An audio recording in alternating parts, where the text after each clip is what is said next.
Hi, Terry Franks here. Welcome back to my channel, Prescott Voice. Please don't forget to hit those subscribe, like, and share buttons. Today, I want you to share this video with anyone you know that might be interested in freedom and human rights. I can't stress enough the importance of this.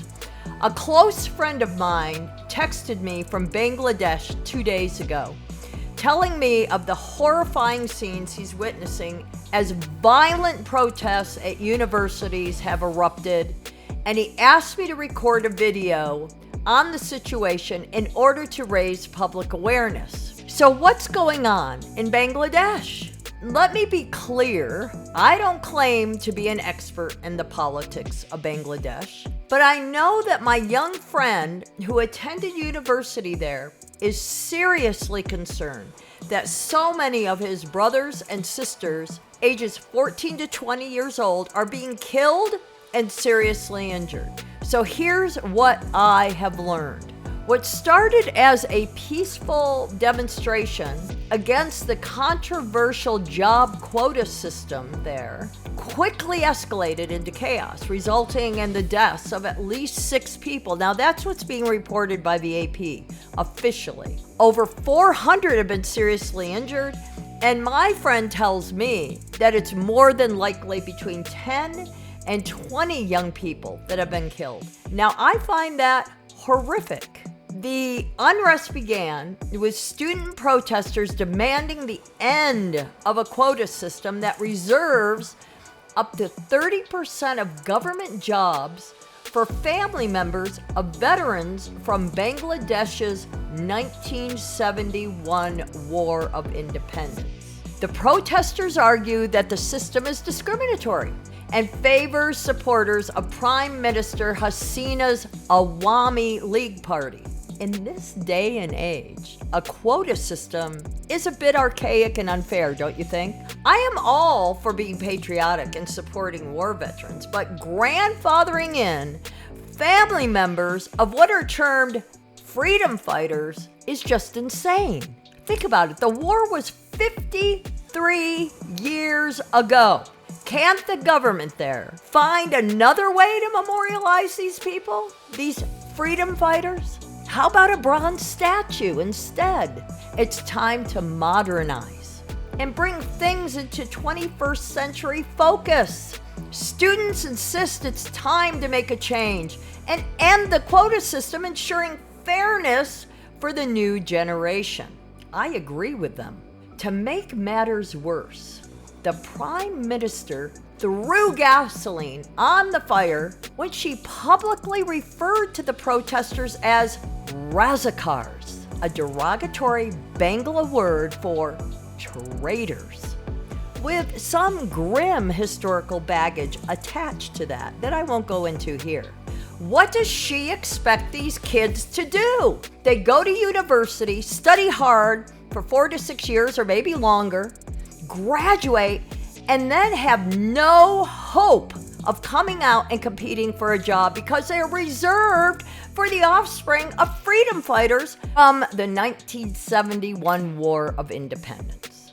Despite a court halting the quotas in 2018 following mass student protests, Bangladesh's High Court recently reinstated the system, oh yay, sparking new demonstrations that quickly turned violent. It certainly seems to me this is a political move by the Bangladesh High Court. What is going on here? Who is greasing whose palms? After 2 days of intense clashes, the University Grants Commission recommended that all public and private universities close until further notice. Dhaka University, ground zero of the violence, suspended classes and closed its dormitories indefinitely. In response to the escalating violence, Asif Mahmood, one of the protest organizers, said in a Facebook post that they would allow only hospitals and other emergency services to operate. The protests spread beyond Dhaka University to other universities. Students faced off against police who, reports say, were armed with tear gas and rubber bullets, leading to over 100 injuries. Yet, my friend tells me that there are many more injuries than that, and that the police were shooting live rounds at students. Prime Minister Hasina appealed for calm, urging protesters to trust the Supreme Court, which is set to issue a new decision on the quotas soon. She expressed, deep sorrow over the deaths and promised a judicial probe to hold those responsible accountable, which obviously rings hollow with the protesters. Dhaka University and other major institutions remain closed, leaving thousands of students in limbo. Student protesters remain defiant, as they should be, calling for a merit-based system. Protest leader Asif Mahmood emphasized the need for a fair and just system that benefits all graduates. How about that?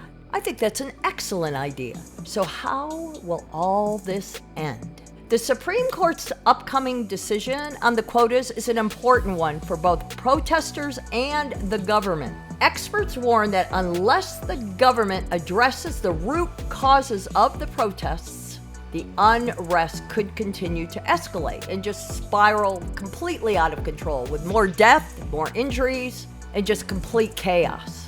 The demand for government jobs remains high due to their stability and pay, making the issue of quotas a highly contentious one. Prime Minister Hasina continues to defend the quotas, of course she does, citing the sacrifices made by veterans during the 1971 Independence War.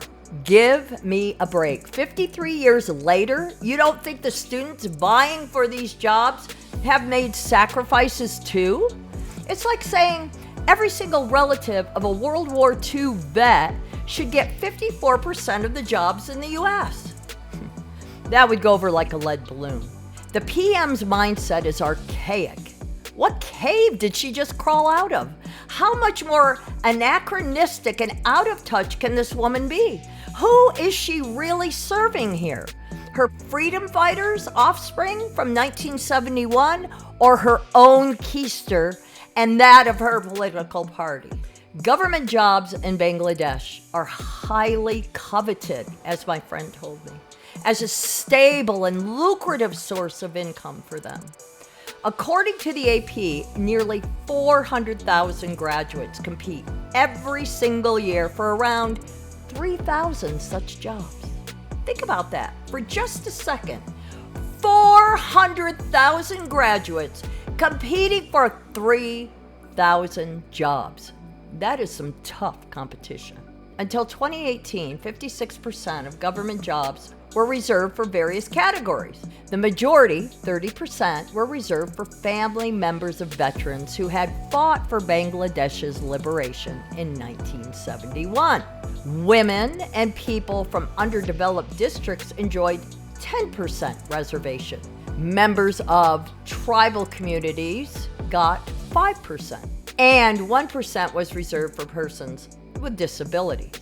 This left only 44% of all openings available for open admission to others. As universities remain closed and the country awaits the Supreme Court's decision, the students' fight for a fair system continues. The outcome of this struggle is important.